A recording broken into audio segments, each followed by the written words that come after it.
یہ صرف ایک گھر نہیں، غربت کا قید خانہ ہے جہاں خواب دفن ہو چکے ہیں۔ ٹوٹی دیواریں امید تھیں، مگر اب خوف انہیں نگل رہا ہے۔ یہ بھوک اور مجبوری کی خاموش کہانی ہے۔ ماں کی آنکھیں سوال ہیں، بچہ ابھی بھی امید سے جڑا ہے۔ یہ صرف ایک گھر نہیں، یہ زندگی کی ٹوٹی ہوئی حقیقت ہے۔ شہر کی بے حس بستیوں میں سسکتی اس اندھیری جھونپڑی میں بھوک صرف پیٹ کی آگ نہیں تھی، بلکہ ایک ایسا زہر بن چکی تھی جو معصوم زینب کے گھر کی دیواروں کو چاٹ رہا تھا۔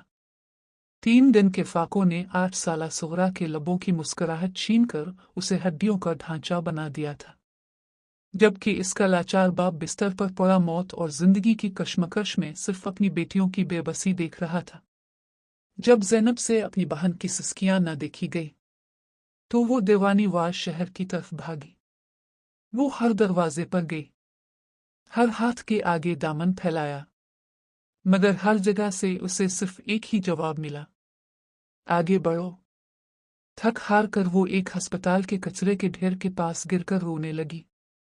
اچانک اس کی نظر کوڑے میں پڑے ایک سرخ چمکتے ہوئے سیب پر پڑی۔ اسے نہیں معلوم تھا کہ وہ سیب ہسپتال کی لیبارٹری کا وہ زہریلا فضلہ ہے جسے ضائع کرنے کے لیے وہاں پھینکا گیا تھا۔ زینب وہ سیب لے کر خوشی خوشی گھر دوڑی۔ اس نے پکارا، صغرا، دیکھو میں کیا لائی ہوں۔ بھوک سے نڈھال صغرا کے چہرے پر زندگی کی لہر دوڑ گئی۔ زینب نے سیب کا ایک بڑا ٹکڑا توڑا اور صغرا کے منہ میں ڈال دیا۔ صغرا نے کمزوری سے اشارہ کیا کہ بابا کو بھی دے۔ زینب نے دوسرا بڑا حصہ کاٹا اور اپنے بیمار باپ کے لبوں سے لگا دیا۔ زینب سکون سے دیوار کے ساتھ لگ کر بیٹھ گئی، یہ سوچ کر کہ آج اس نے اپنا فرض پورا کر دیا ہے۔ لیکن صرف 5 منٹ بعد اس کچی جھونپڑی میں قیامت ٹوٹ پڑی۔ پہلے صغرا کا جسم تڑپنے لگا، اس نے اپنا گلا پکڑ لیا۔ ابھی زینب اسے سنبھالنے کے لیے جھکی ہی تھی کہ بستر پر پڑے باپ کے سینے سے ایک ہولناک خرخراہٹ بلند ہوئی۔ باپ کی آنکھیں پتھرا گئیں اور وہ ساکن ہو گیا۔ زینب پاگلوں کی طرح کبھی باپ کی طرف دوڑتی، کبھی بہن کی طرف۔ بابا، آنکھیں کھولو بابا۔ صغرا، میری جان، تمہیں کیا ہوا؟ مگر زہر اپنا کام کر چکا تھا۔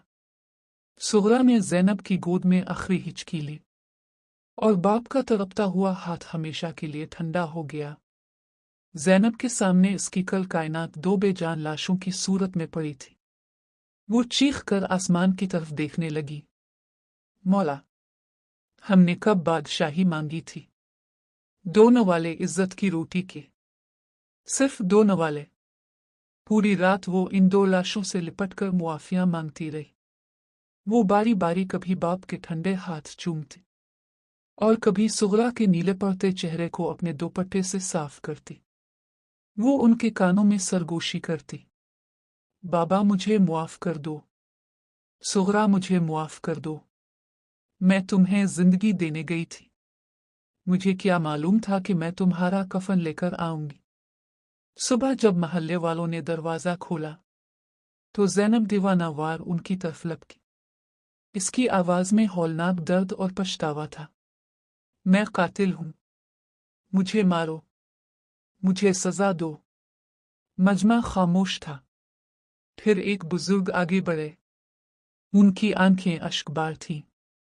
انہوں نے زینب کے سر پر ہاتھ رکھا اور لرزتی آواز میں کہا، بیٹا چپ ہو جا، تو نہیں، ہم سب قصوروار ہیں۔